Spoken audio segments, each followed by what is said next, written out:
Welcome back to Boilers and Beyond. I'm Jordan Jones. A very busy weekend in the world of Purdue sports. We got our first look at the basketball team in a competitive environment ahead of a highly anticipated season. And Purdue football dropped another heartbreaker, this time on homecoming against Rutgers. A whole lot to get to today. We've got a great question from a listener. Big picture stuff, looking at the Purdue football program to wrap things up. Good episode here today. I'm excited for it. Let's get on in. If you don't, follow the show on Twitter, @BoilersBeyond. You'll want to be there.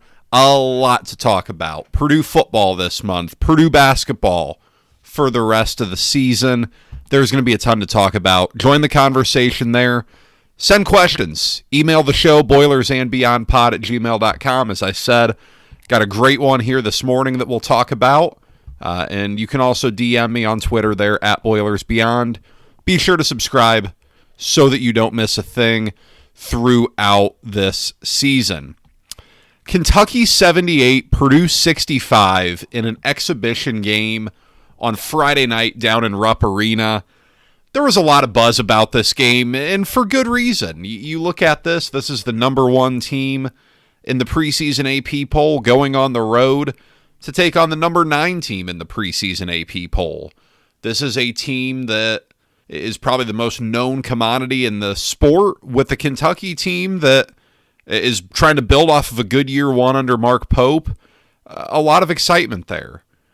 Both teams get a lot out of this. You know, we talked coming into it about how beneficial these games are for these teams.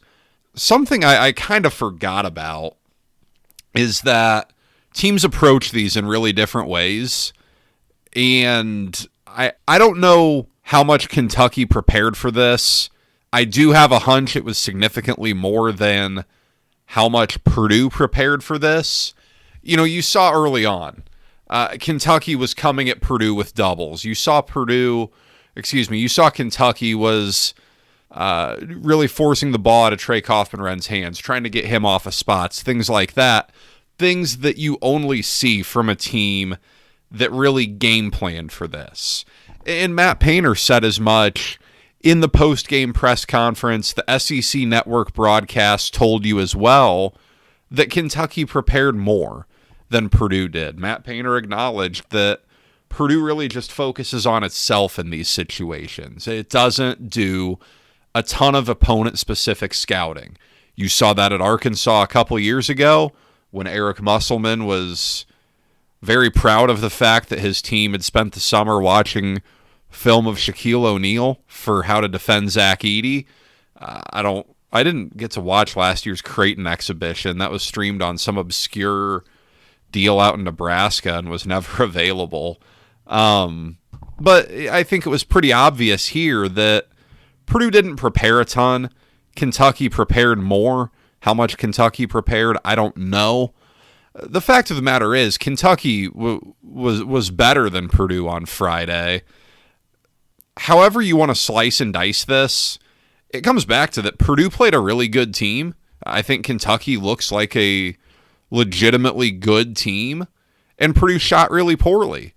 And if Kentucky is a legitimate top 10 team, which looks like it, could be, probably is, you're not going to beat teams that are top 10 teams on the road when you shoot 38% from the field and go 3 of 17 from 3. It just doesn't happen.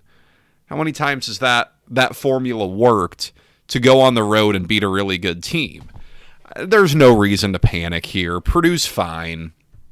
You have years of sample size with these Purdue shooters to know that this is a team that's going to shoot pretty well. You saw Trey Kaufman-Wren miss like 5 in a row of those little push shots inside of 10 feet. I don't know if he missed 5 of those all of last season. I really don't. Fletcher Lawyer made his first couple of shots. Then he went ice cold. Look at the data. Look at what the last 3 years tell you. Do you want to believe that sample size of like 110 games?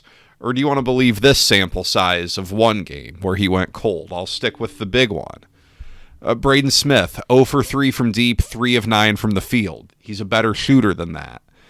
You're not going to beat good teams on the road shooting like that. And it's not a big deal. It really isn't. This game means nothing. It didn't look in real time. I haven't rewatched it. I don't know if I will. It didn't look like Purdue was running a ton of sets on offense. It looked like Purdue just kind of running its basic stuff, wheeling and dealing however it saw fit. It got some good looks. It certainly did. It got good looks. It got good opportunities, and it didn't cash in, and it is what it is. Defensively, I'll give you some concerns there. Kentucky did a really good job spreading Purdue out, hunting mismatches, and Purdue was playing from behind defensively a lot. We'll cue Matt Painter here that he always says you can't live in help defense, and Purdue lived in help defense against Kentucky. Now, the Wildcats are a tough matchup. This was the number 10 offense in the country last year per KenPom. Mark Pope has a pretty good background at running good offenses, especially when he has good teams. The offense tends to be the driving force behind that. This year looks no different. They're long. They're interchangeable. They have a lot of ball handlers out there, guys who can penetrate. Good team. Good team. How many teams are able to do that to Purdue? I'm going to guess not a ton. There are going to be teams Purdue plays that have that ability to spread Purdue out and hunt mismatches and get Purdue playing from behind, but not everyone's able to do that. Not everyone has the length to combat some of Purdue's size on the interior. I don't know that Purdue has a ton of elite individual one-on-one defenders. Purdue needs to be better from a team defense standpoint. Rotation, keeping guys out of the dribble drive. That's the stuff that you'll want to see Purdue improve on when the games start for real next week. But, at this point in time, there was no scouting report. How much of a difference does that make? I don't know, but it makes a difference. It makes some difference. Got to acknowledge that. So, all in all, I think it is what it is. This game didn't mean a ton in the grand scheme of things. Purdue is better for having played it. I guess if you want to be a true sky is falling, sure. I mean, there are things that you can look back on this game maybe at the end of the year and say this was foreshadowing of something. I think that was interesting seeing Antoine West comes in for, let's see, what did he play? He played 3 minutes in this game. I think that is fairly telling of where Purdue is rotationally with him. I think that's a pretty decent idea of what's ahead. Now, again, that's a player decision. We probably won't have that till closer to the first game. Maybe this week as Purdue plays UIndy on Wednesday night, we'll see more of him, as that projects to be a game that Purdue would win pretty handily. I don't know, man. I just don't know where minutes are for him. You look at Purdue trying to feed the mouths of C.J. Cox, Jakari Harris, and Omer Meyer. I think it's Meyer. We're going to get this figured out. Omer Meyer. That's a lot. C.J. Cox plays 24 minutes, 15 for Harris, 13 for Meyer. I don't know where you add another guy into that backcourt mix at this point. I really don't. And then it looks like as of now, Jack Benter probably has a leg up on Liam Murphy. Benter was the one who came off the bench first. He played 10 minutes. Liam Murphy played the last 2 minutes of this game. Looks like Jack Benter has the leg up there. He went 0 for 2 from the field, had a couple of assists, had a couple good looks from 3 that just didn't go down. Kind of the case for Purdue in this game. A lot of good looks from 3 that just didn't go down. It is what it is. We'll see more from Purdue. But, this is just a game you want to learn from. This is a game you want to identify some of your weaknesses, have some of your weaknesses exposed. Jimmy Dykes very repetitive with how he brought it up on the broadcast, but you do. You learn a lot when you're going against another team finally. Purdue hasn't played against another team since the end of March, since that game against Houston. So it's really good for Purdue to get out there, play a good team, measure itself against the type of team that Purdue's going to have to beat to achieve the goals that it has for this season. We'll see what it looks like. We'll see where Kentucky stacks up. We'll see. We'll find out how much this means as the season goes along. This episode is brought to you by me. Yes, me. When I'm not watching sports, or more accurately, talking about them, I'm talking insurance with the people of Indiana. As an agent with Indiana Farm Bureau Insurance, I want to help you protect what you've worked hard to achieve. From home and auto to life and business insurance, I'm here to help you. Give me a call at 317-846-5861 or email me, jordan.jones@infarmbureau.com. Let's protect you from life's everyday risks. On the flip side of things, in a game that did count and in a game where I think there's a lot more to take away, Rutgers 27, Purdue 24, a new level of agony behind a defeat if you're a Purdue fan. Purdue led this game for more than 50 minutes from the opening touchdown to the Rutgers field goal, the Rutgers touchdown that gave Rutgers the lead late. Wasn't enough. Purdue loses another game that it really should have, could have won, and it comes in the most bizarre way. Ryan Brown catches his own deflected pass, then fumbles as he's trying to run with it. I don't know that I've ever seen that before, man. I really don't. That was a new one. Just another gut-wrenching, another really tough loss for Purdue fans to swallow. And it was a game that Purdue really had a chance to win, one that could have served as a bit of the inverse of the Minnesota game a couple weeks ago. You'll remember in that one, Purdue outgained Minnesota by 200 yards. Purdue looked like the better team for the majority of the day. The majority of that game, you thought Purdue was going to win the game, just as you did here when Purdue played Rutgers. You thought Purdue was going to win the game. Now, Rutgers dominated the yardage battle. Almost 200 more yards for Rutgers than Purdue, 543 to 345. 198 more yards for Rutgers than Purdue. Almost half of Purdue's yardage came in the first quarter. Nuts. That's not a particularly good stat. 169 of Purdue's 345 yards came in the first quarter. It's a red flag if I've ever seen one. But it was almost enough. Purdue got off to a great start. 10-0 lead for Purdue with the ball in Rutgers territory, a chance to grow that lead. It doesn't do it. It punts it back to Rutgers. Rutgers gets a touchdown before halftime to make it 10-7. And at that point, you're feeling like you could have done more, right? You're feeling like you could have done a lot more. But at the same time, Rutgers had the yards edge at halftime. Rutgers had 216 yards. Purdue had just turned in a 4-yard second quarter. You're fortunate to be leading in some ways, but Purdue had a chance to really run with it. And Purdue got a big momentum shift when Rutgers, I believe on its second possession, went for it on 4th and goal at the 5, and Hershey McLaurin batted it away. Big momentum shift, and Purdue wasn't able to take advantage.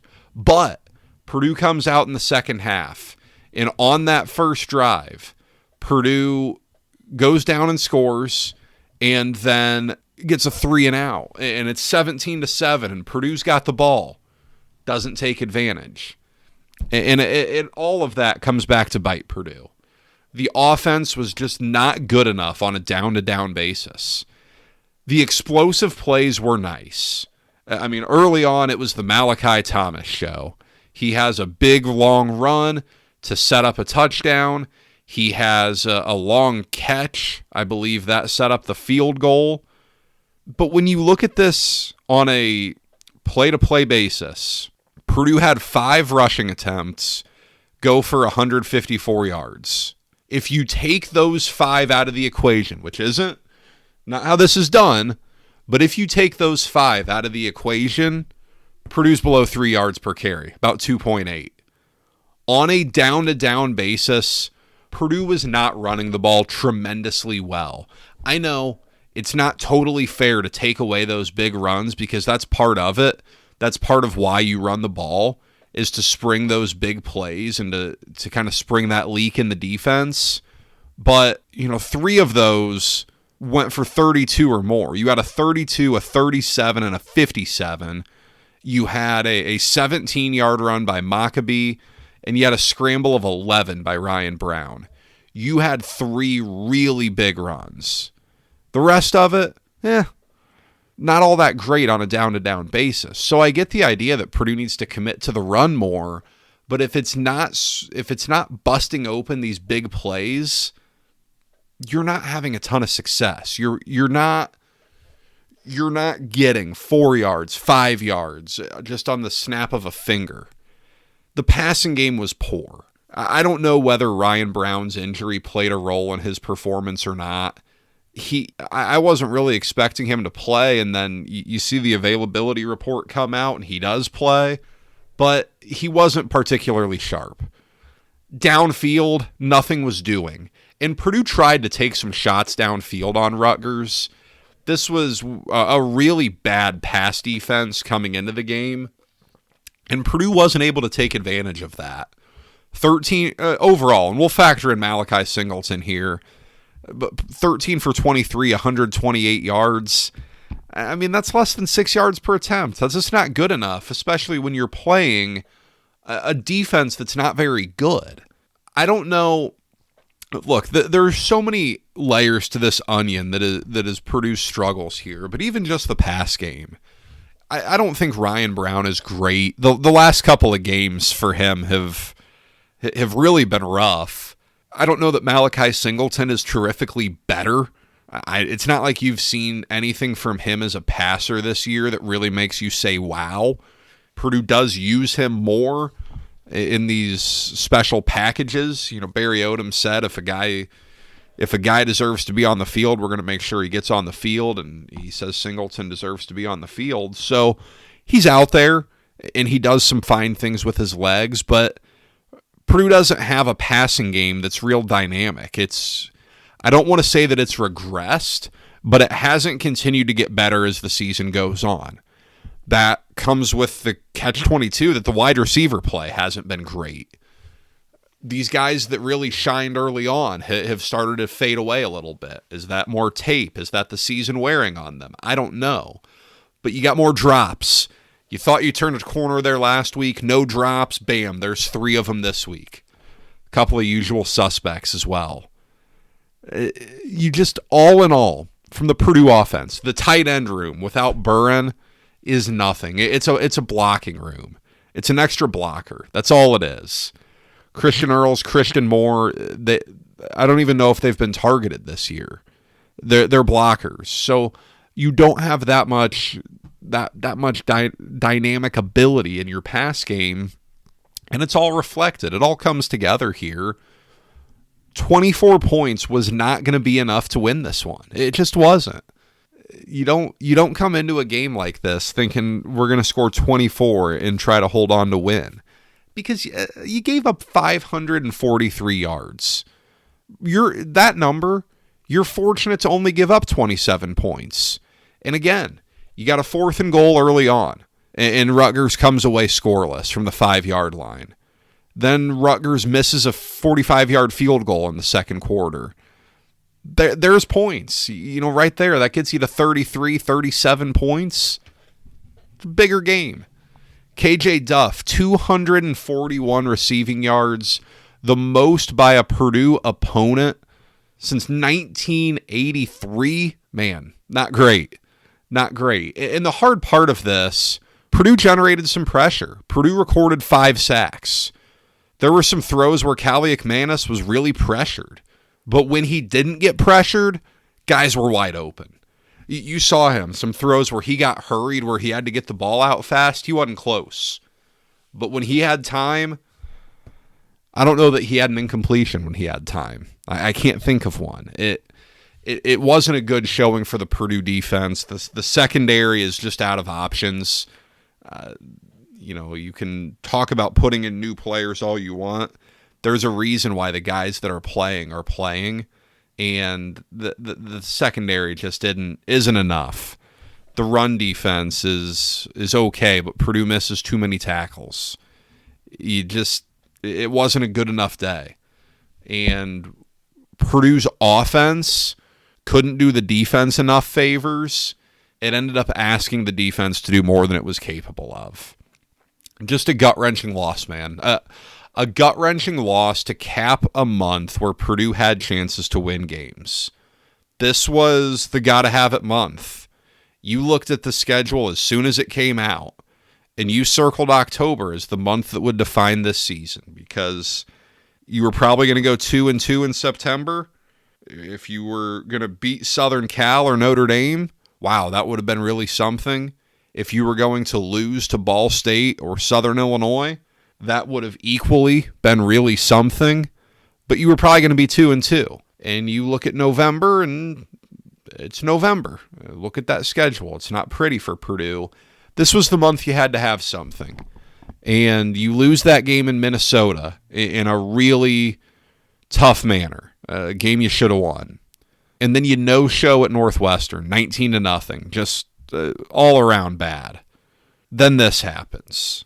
Just another gut punch to a fan base that, frankly, it has really been through a lot the last 3 years. Going from one of the better achievements the program has had, playing in that Big Ten championship game with Jeff Brom back in 2022, to now we sit here on October 26th in 2025.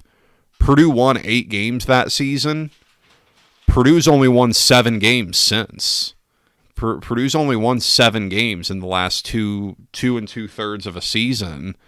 And as you look at the month ahead, Purdue's probably not going to win another game here. You're looking at a 3-touchdown spread this coming week at Michigan. We're not going to preview the Michigan game in great detail on here. We're going to do the big basketball preview episode middle of the week this week. So you have that to look forward to. You're a 3-touchdown dog at Michigan. It's a very classic Michigan team with what it's been in recent years. It doesn't throw the ball very well. Bryce Underwood has a lot of ability, but that passing game has a lot of problems. Michigan runs the ball well. It plays solid defense. You've won in the Big House once since 1966. Don't know if that's going to change here. You get Ohio State at home. There's the number 1 team in the country. You go to Washington. Cross-country trip, 7th game in as many weeks. Probably about a 3-touchdown dog there. Get a bye week and you close against Indiana, number 2 team in the country. They're going to be ready. Signetti's going to run it up if he can. He ran a fake punt up 38 last year. He's out for blood against you. So, you look at this, and this was what couldn't happen. Purdue's going to, it doesn't change things in the big picture, but just from a fan base relations standpoint, this is what you didn't want to happen, where you win the first 2 and you give people a little hope, and then you finish 2-10. I had a longtime listener text me this morning that his family's had their same tailgate, their same tickets for the last 25 years, and that they were leaning towards not renewing for next year, that they were walking back to the truck after the game and really had to talk about whether they want to keep doing this or not. And that's, those are your P1 fans. Those are the people you've got to hold on to. And it's hard to blame them. It's a lot of money. It's a lot of time. It's a lot of effort. It's a lot of energy. I get it. It's not the only person I've heard that from. And, Purdue had generated some momentum under Jeff Brom. And this isn't a Barry Odom thing. You can't blame Barry Odom for any of this. What he inherited is what he inherited. the roster and where it was at and what happened the last couple of years. This isn't a Barry Odom thing, but it's just something that Purdue has to overcome, and it's not easy to do. And it really puts the onus here on for what Purdue's going to do in the portal to make sure that the roster is better for next year, because you look at these final 4 games, I don't want to call it a tryout, but man, you got to know what you have. You got to know what you feel good about. You got to know what areas you feel are the most important in the portal. Right now, with a couple of weeks, 4 games to go, you'd really have to sell me that you don't need a quarterback in the portal. What does that look like? I don't know, because keep in mind, if you go out and get a starter, you probably lose Brown at that point. You probably lose Singleton at that point. So then your depth is shot. It's modern day college football here, man. It is a different game. There's no doubt about that. But what does that look like? I don't know. But everywhere else on the roster, running back's going to be really thin. The offensive, defensive lines need help. Secondary, oh my goodness. Got to have those areas of priority. Got to start doing your background work, because it's going to be mayhem out there. You got another coach firing here. Start looking at LSU's roster. I say that half serious, but no, it marks a tough one. It marks one that, log on to Knucklehead Central over at Gold and Black. Scroll through Twitter for a little bit. You can see how Purdue fans feel, and rightfully so. I mean, no one can blame the fans for being upset here, and it's a difficult but a possible road back for Purdue, and it kind of leads into where we'll end this show. I had a great email from a longtime listener who essentially asked a question that we're going to dive into a lot on an episode we'll do at the end of the year, recapping the season and looking at where Purdue goes from here. The question is, with the reality of the Big Ten in this era, how much of Jeff Brom's success had to do with playing in a more navigable schedule in the Big Ten West? How realistic is it to get back to that point when so many of your conference opponents are in the top 25? And look, it's a great question, and it's the multi-million-dollar question here if you're Purdue, because over at the Cover 3 podcast, a great college football show, Bud Elliott, one of the hosts, has the classic saying for the teams that are at the bottom of these power conferences: you take the checks, you take the losses. You're taking the check, you're taking the TV money, and you got to lose because someone's got to lose these games. Look, it's a 2-league sport. I love college football. I love the group of 5. I love the ACC and Big 12, but this is a 2-league sport. The Big Ten and the SEC are everything. The good news for Purdue is that you're in one of those 2 leagues, so you're getting the check. You are in the leagues that hold the power over the sport. The bad news is it's going to be harder to create and sustain success in those leagues because everyone has that money, everyone has that investment. Look at the SEC right now. It's really that way down there already. I thought this was kind of the perfect example of it. Last week, Ohio State went to Wisconsin, the best team in the Big Ten going to one of the worst teams in the Big Ten, and the point spread was like 26.5. This week, Alabama, one of the best teams, went to South Carolina, one of the worst teams, and the spread was 12. That's what the Big Ten ideally will look like in the future, and I do think it's going to get closer to that point. But I think you look at the SEC now, and the Big Ten is going to follow in a way. When you have that many teams that invested in winning, the margins are going to shrink. Right now, the Big Ten's not quite there yet. The bottom of the Big Ten, and Purdue's in it, is bad. Rutgers isn't good. Purdue's not good. Wisconsin is not good. UCLA? No. Maryland? Rutgers? Northwestern? There are some teams in the Big Ten that are just pretty bad. But when you look at how it's going to look in the future, this is your question. your year-to-year volatility is going to be really high. And what do I mean by that? Well, it is not easy to maintain depth. So when you have a season go off the rails because of injuries, it's really going to go off the rails. It's like we said, if you go out and get a portal quarterback, you're going to lose the guys on your roster who are probably capable of playing for the most part. Well, what if that guy gets hurt right away? What if you lose a handful of starters early on in September? Is your season just torpedoed? Maybe. It's different because you're playing better teams on a week-in, week-out basis. You're playing teams that are more compacted. You're getting more NFL-like results. It's not the NFL, but it's getting to that point over time where the margins shrink. The top schools are still going to be a cut above, but the middle of the Big Ten, the bottom of the Big Ten, it's going to get more and more competitive, and that's what makes it difficult. Purdue did have an advantage playing in the Big Ten West. Now, I think for a lot of that time, Purdue probably did counter that a little bit by scheduling very difficult in the non-conference.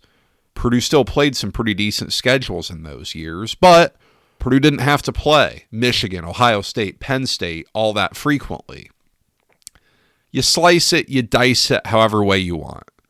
It is a more difficult path to success for Purdue. It is entirely possible, though. It is possible for Purdue to get to the point where it is competitive, where it is able to field better teams. And right now is a really rough time to look at things.